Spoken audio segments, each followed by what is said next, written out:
selamat pagi. Selamat pagi. Halo, apa kabar pemirsa TVR Parlemen dimanapun Anda berada. Berjumpa lagi dalam program TVR 09. Bersama dengan saya, Suki Abdul, dan juga rekan saya. Saya Elisa Purba, dan dalam 30 menit ke depan kami akan sajikan kepada Anda sejumlah berita nasional, khususnya dari sudut pandang DPR RI sebagai referensi Anda dalam memahami dinamika politik, ekonomi, sosial, dan budaya di Indonesia. Pemirsa TVR Parlemen, inilah TVR 09 selengkapnya.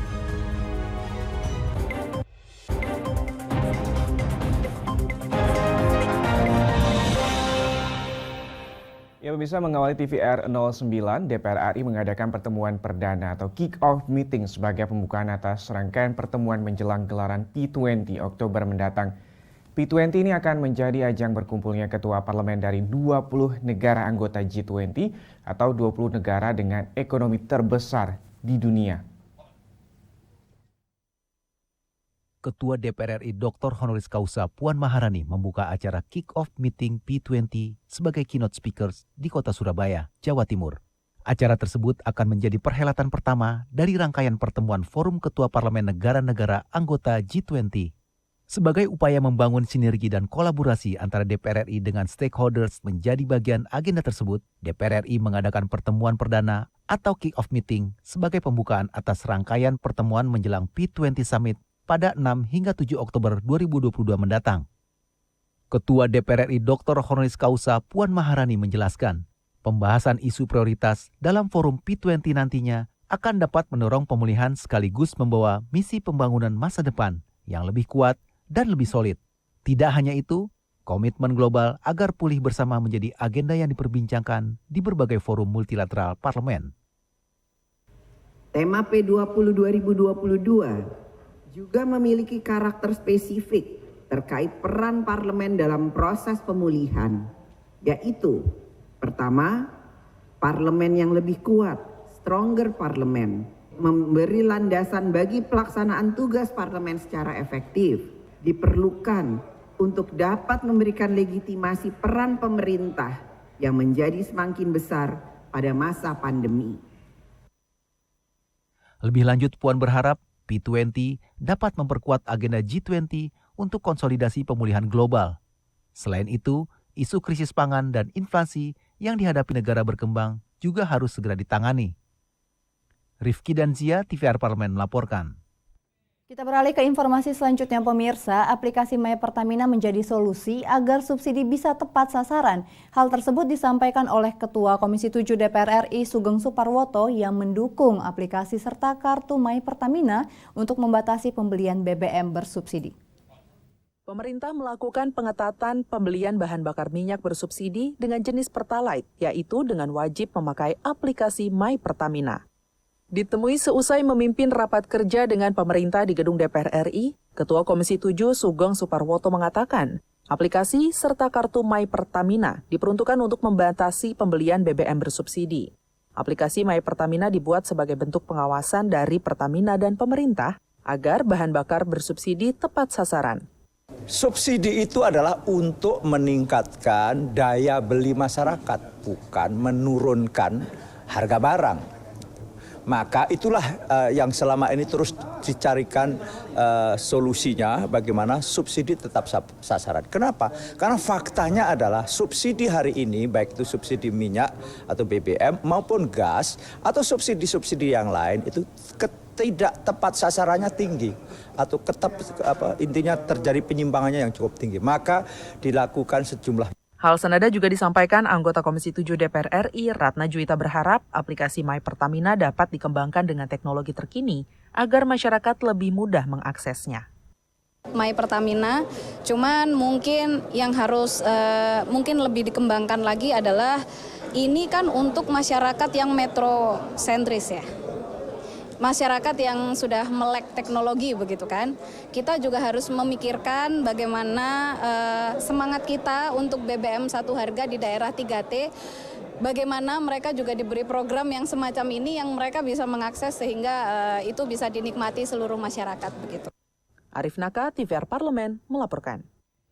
Ya pemirsa, dalam kondisi peralihan teknologi siaran TV dari digital ke analog nih, Komisi 1 DPR RI mendorong percepatan distribusi set-top box. Dan informasinya setelah jeda berikut ini, pastikan Anda tetap bersama kami di TVR 09.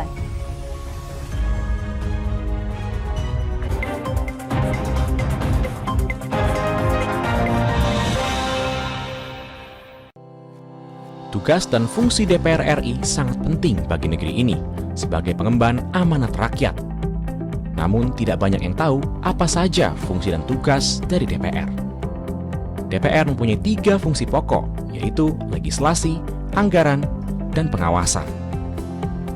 Ketiga fungsi tersebut harus dilaksanakan dalam kerangka fungsi representasi yang mengedepankan kepentingan rakyat berdasarkan aspirasi masyarakat dan untuk kesejahteraan rakyat. Dari fungsi legislasi, DPR RI mempunyai tugas dan wewenang untuk menyusun dan menetapkan program legislasi nasional bersama dengan pemerintah, menyusun dan membahas rancangan undang-undang, menerima rancangan undang-undang dari DPD, membahas rancangan undang-undang yang diusulkan oleh Presiden ataupun DPD, menetapkan undang-undang bersama dengan Presiden, menyetujui atau tidak menyetujui peraturan pemerintah pengganti undang-undang yang diajukan Presiden untuk ditetapkan menjadi undang-undang. Sementara, fungsi anggaran membahas dan memberikan persetujuan atau tidak memberikan persetujuan terhadap rancangan undang-undang tentang APBN yang diajukan Presiden, memperhatikan pertimbangan DPD atas rancangan undang-undang tentang APBN dan rancangan undang-undang terkait pajak, pendidikan, dan agama, menindaklanjuti hasil pemeriksaan atas pengelolaan dan tanggung jawab keuangan negara yang disampaikan oleh BPK, memberikan persetujuan terhadap pemindahantanganan aset negara maupun terhadap perjanjian yang berdampak luas bagi kehidupan rakyat yang terkait dengan beban keuangan negara. Dan fungsi pengawasan, melakukan pengawasan terhadap pelaksanaan undang-undang, APBN, dan kebijakan pemerintah, membahas dan menindaklanjuti hasil pengawasan yang disampaikan oleh DPD terkait pelaksanaan undang-undang mengenai otonomi daerah, pembentukan, pemekaran, dan penggabungan daerah, pengelolaan sumber daya alam dan sumber daya ekonomi lainnya, pelaksanaan APBN, pajak, pendidikan, dan agama. Terima kasih.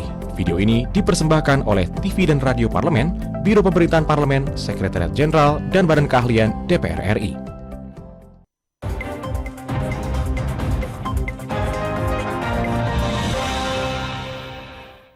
Terima kasih pemirsa, Anda masih bersama kami di TVR 09. Ya pemirsa, saat ini pemerintah tengah menerapkan analog switch off atau ASO ini dalam rangka peralihan siaran televisi dari analog ke siaran televisi digital. Dan untuk itu Komisi 1 DPR RI ini pemirsa mendorong percepatan distribusi set-top box kepada masyarakat secara gratis, khusus kepada masyarakat yang membutuhkan.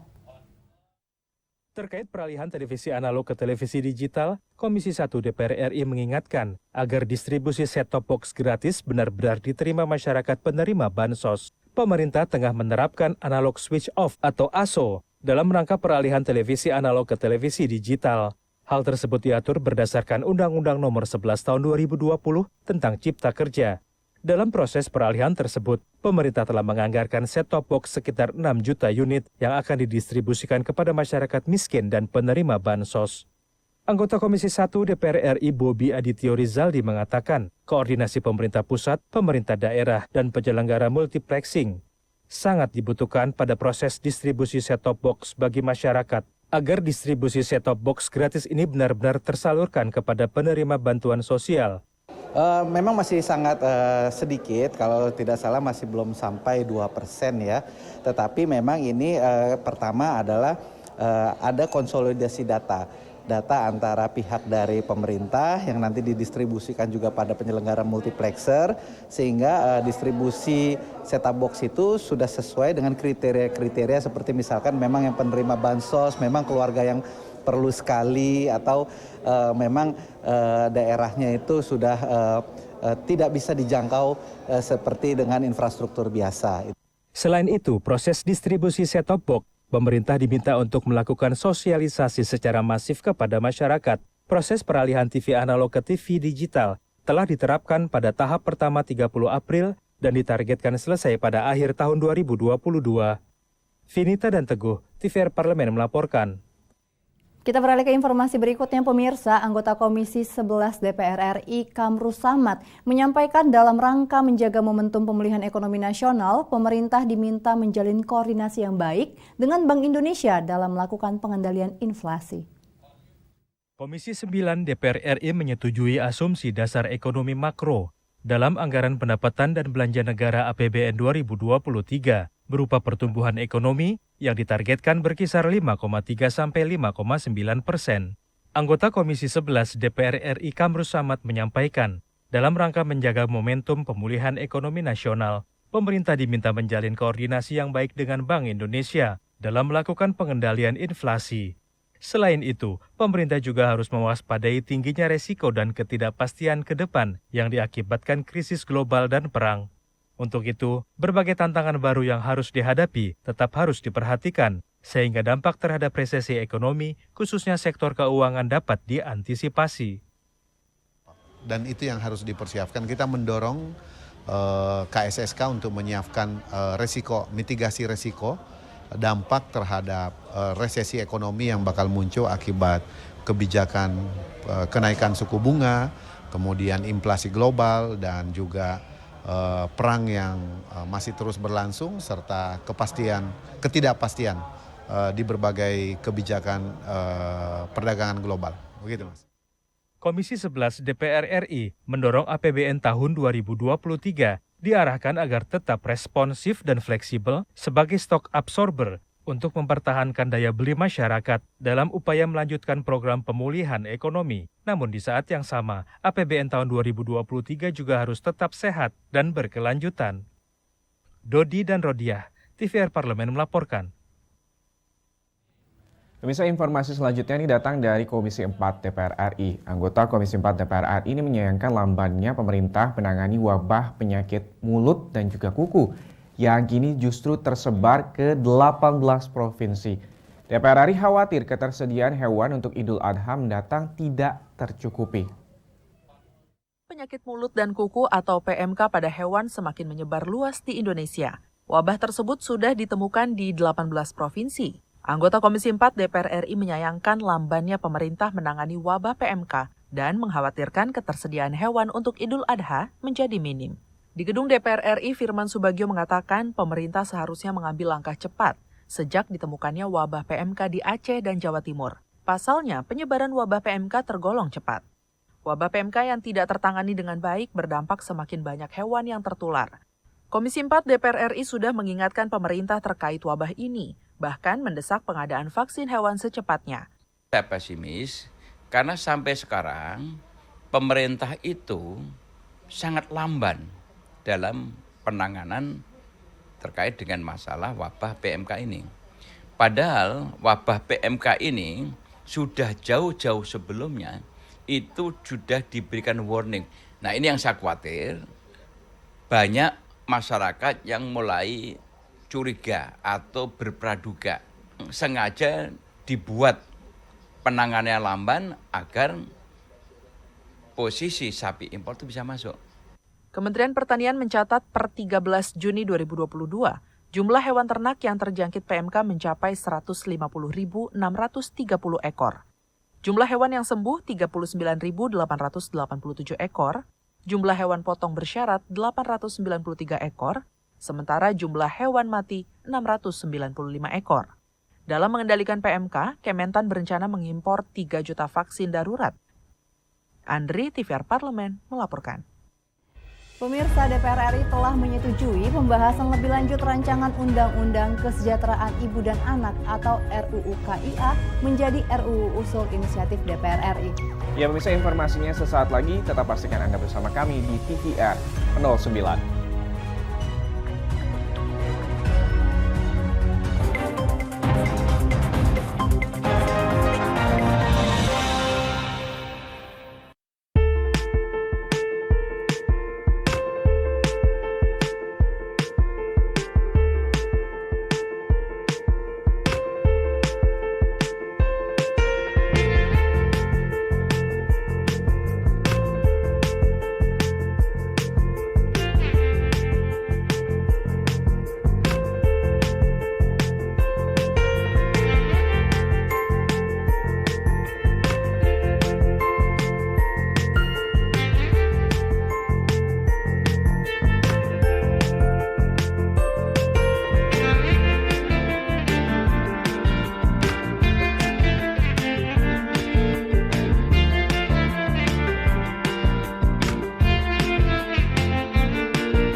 Virus corona menjadi perbincangan dunia.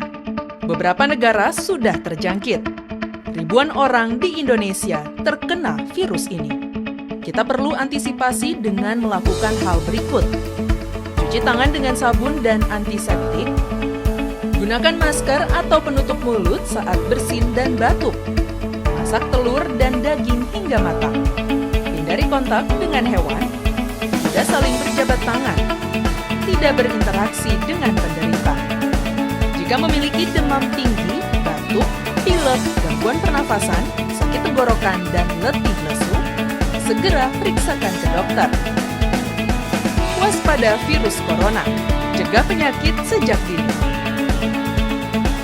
Dipersembahkan oleh TVR Parlemen, Biro Pemberitaan Parlemen, Sekjen dan DK DPR RI.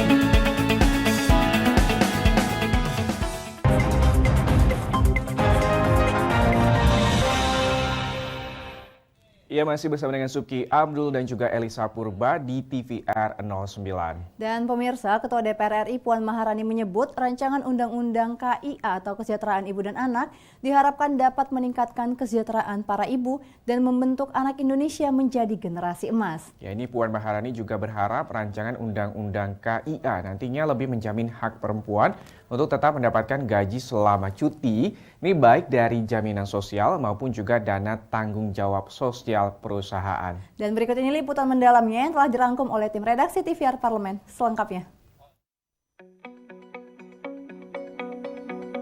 Baru-baru ini, DPR RI menyetujui pembahasan lebih lanjut terhadap rancangan Undang-Undang Kesejahteraan Ibu dan Anak atau RUU KIA menjadi RUU Usul Inisiatif DPR RI. Ketua DPR RI Dr. Honoris Causa Puan Maharani menyebut, RUU KIA diharapkan dapat meningkatkan kesejahteraan para ibu dan membentuk anak Indonesia menjadi generasi emas. Pembahasan rancangan Undang-Undang KIA ini menjadi angin segar bagi para ibu di Indonesia.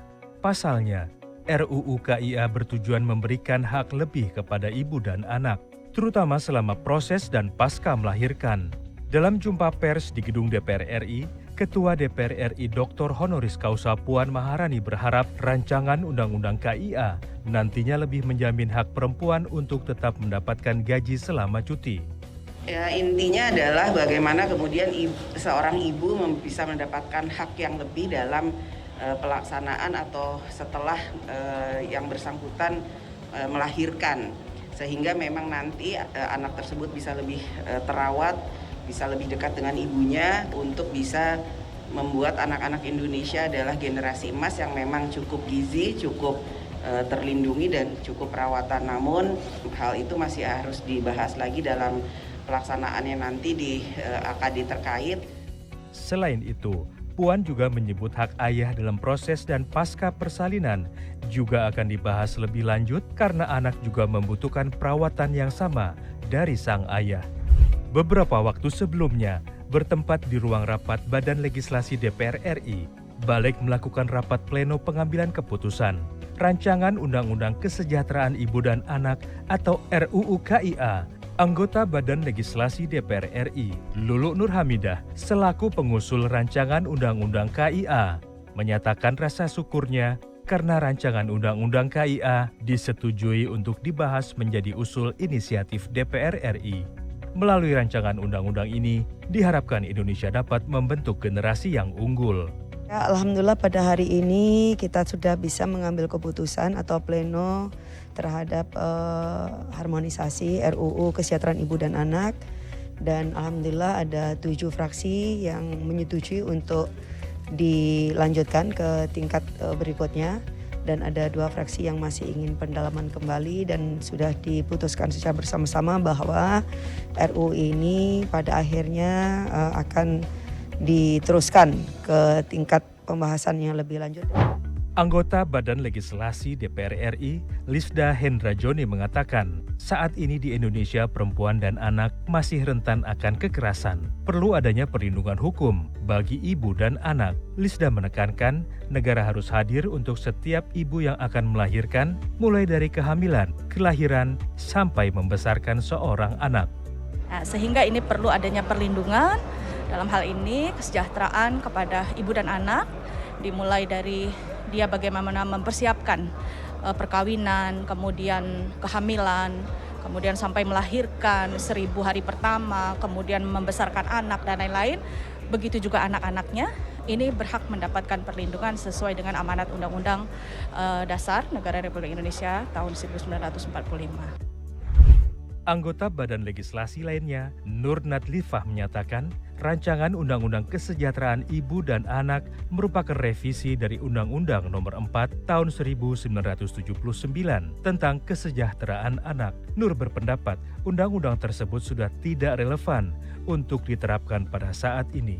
Nur menyayangkan saat ini angka stunting anak di Indonesia masih tinggi. Karena itu, rancangan Undang-Undang Kesejahteraan Ibu dan Anak akan mengatur program ASI eksklusif selama 6 bulan.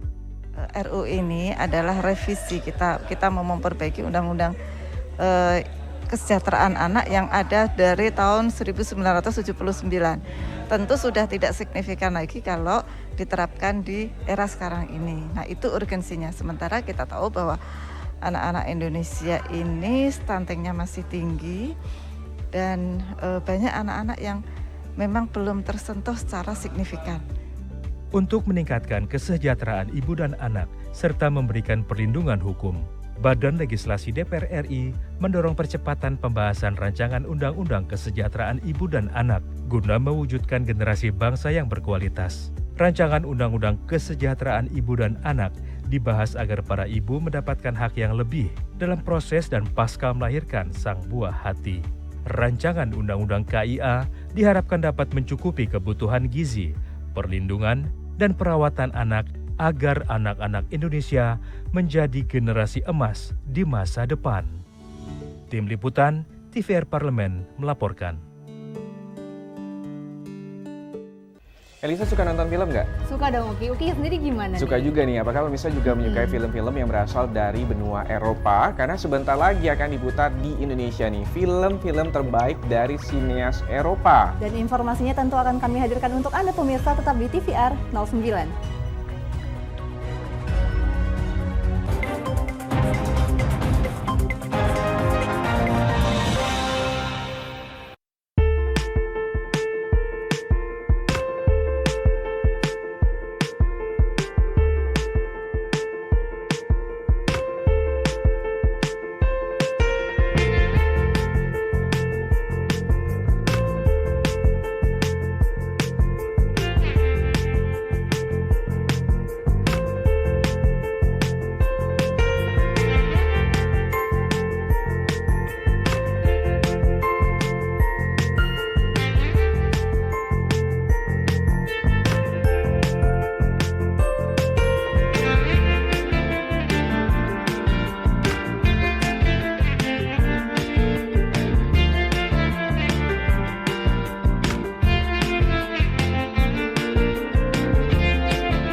Ingat selalu protokol kesehatan dengan melakukan 5M. Memakai masker, mencuci tangan pakai sabun, menjaga jarak, menjauhi kerumunan, membatasi mobilisasi dan interaksi.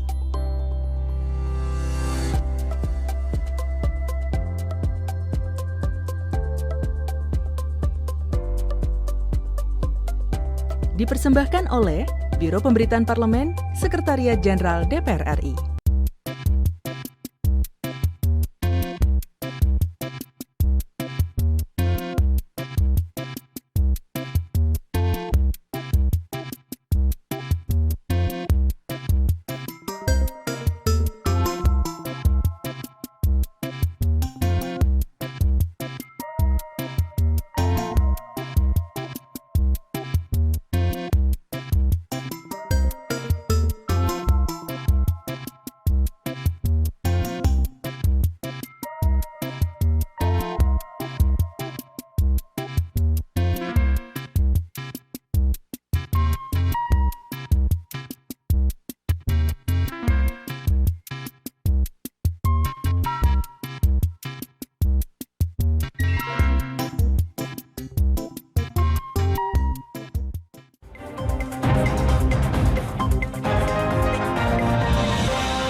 Ya pemirsa, terima kasih Anda masih menyaksikan TVR 09. Dan seperti janji kita tadi ya Uki ya, bahwa nanti kami informasikan ada Festival Film Eropa atau Europe on Screen yang sebentar lagi ditayangkan di Indonesia nih pemirsa. Dan film-film terbaik dari benua biru akan diputar di berbagai kota besar di Indonesia. Ya pemirsa juga dapat menonton film dari negara-negara Eropa nih seperti Jerman, Belanda, Prancis dan juga sebagainya secara gratis alias free. Baik secara langsung di Pusat Kebudayaan Negara Eropa ataupun juga secara online. Dan berikut ini liputannya pemirsa, hanya pantau Anda.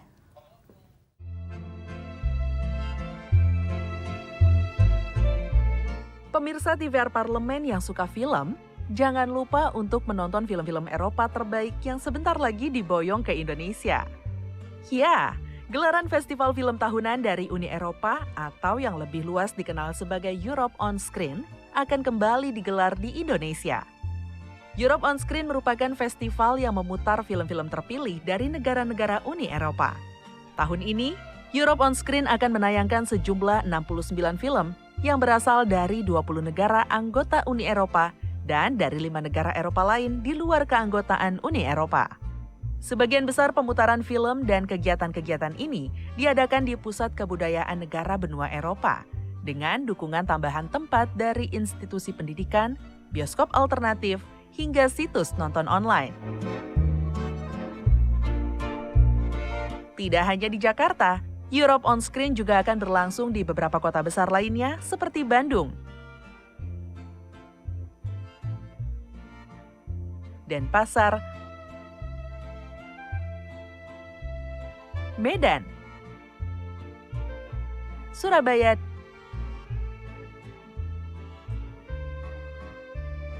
dan Yogyakarta.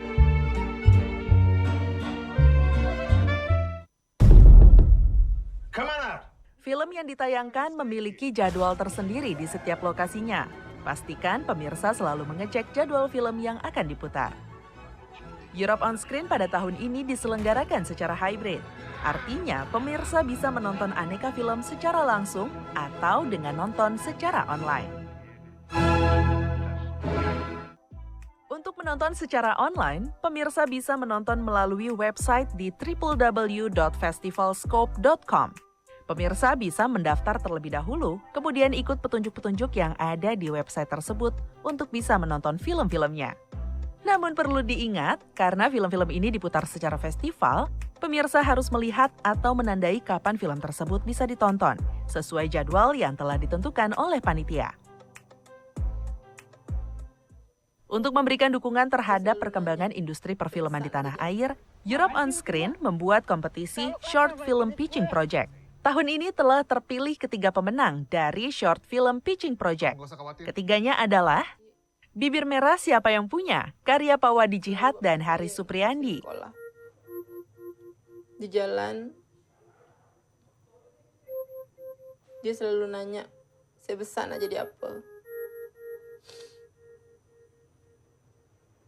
Dia pun bilang, Laki-laki dan Burung-Burungnya, karya Andrew Kose dan Evi Cecilia. Kak, pulang aja lu.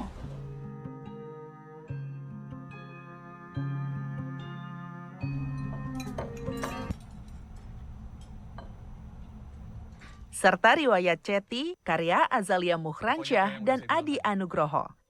Kita tuh masih beruntung, Ti. Saya masih bisa mempertahankan pekerjaan saya ini. Sama, saya juga punya anak umurnya 6 tahun, Kesa.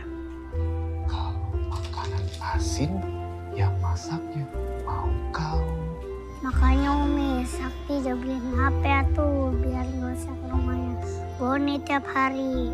Penayangan film-film pemenang tersebut akan diadakan pada 19 Juni 2022 di Pusat Kebudayaan Jerman Jakarta, Goethe House. Europe on Screen akan dibuka lewat film Do Not Hesitate, karya dari sineas Belanda. Film tersebut menceritakan soal 3 tentara Belanda yang kehilangan realitas saat melakukan misi peperangan ke Timur Tengah. Do Not Hesitate merupakan film perwakilan negara Belanda dalam Best International Feature Film di gelaran Academy Awards yang ke-94. Dus, hoe is het? Alpha hier, Charlie, over. Alpha hier. Nah, bagaimana pemirsa TVR Parlemen? Apakah tertarik untuk menyaksikan Europe on Screen tahun 2022 ini? Jika iya, maka jangan lupa untuk segera mendaftar dan selalu cek informasi terbaru di sosial media Europe on Screen. Selamat menonton ya! Elisa tertarik untuk nonton Europe on Screen? Nanti kita lihat jadwalnya ya, oke? Kita Betul tentukan sekali. kapan kita nonton film pilihan kita. Dari 16 hingga 30 Juni 2022. Pemirsa, di penghujung acara kami informasikan kepada Anda agenda DPR RI pada hari ini nih, Kamis 16 Juni 2022. Dan pemirsa, pada pukul 9 nanti ada audiensi Komisi 9 dengan pengurus Toksikologi Society of Indonesia. Lalu pada pukul 10 ada Komisi 1 DPR RI yang menggelar rapat panja pembahasan RUU Perlindungan Data Pribadi dengan pemerintah. Bukan hanya itu, di siang hari nanti juga akan dilanjutkan ada Komisi 11 rapat kerja dengan Menteri Keuangan. Kemudian di Komisi 6 juga akan ada rapat dengar pendapat dengan Dirut Adikarya dan juga Dirut Perumnas. Juga pemirsa, sejumlah agenda dan program DPR RI lainnya yang tentunya dapat Anda saksikan secara langsung di TVR Parlemen melalui kanal utama, kanal komisi, dan kanal alat kelengkapan Dewan lainnya yang dapat Anda akses di tvr.dpr.go.id. Ya pemirsa, TVR Parlemen, demikianlah TVR 09 edisi pagi hari ini. Kami ingatkan untuk tetap waspada pada persebaran virus COVID-19 dan juga tetap patuhi protokol kesehatan. Segenap kru TVR Parlemen yang bertugas mengucapkan terima kasih telah menyaksikan TVR 09 pagi ini. Saya Elisa Purba dan rekan saya. Dan saya Suki Abdul, sampai bertemu kembali di TVR 09 esok pagi. TVR Parlemen, Referensi Indonesia.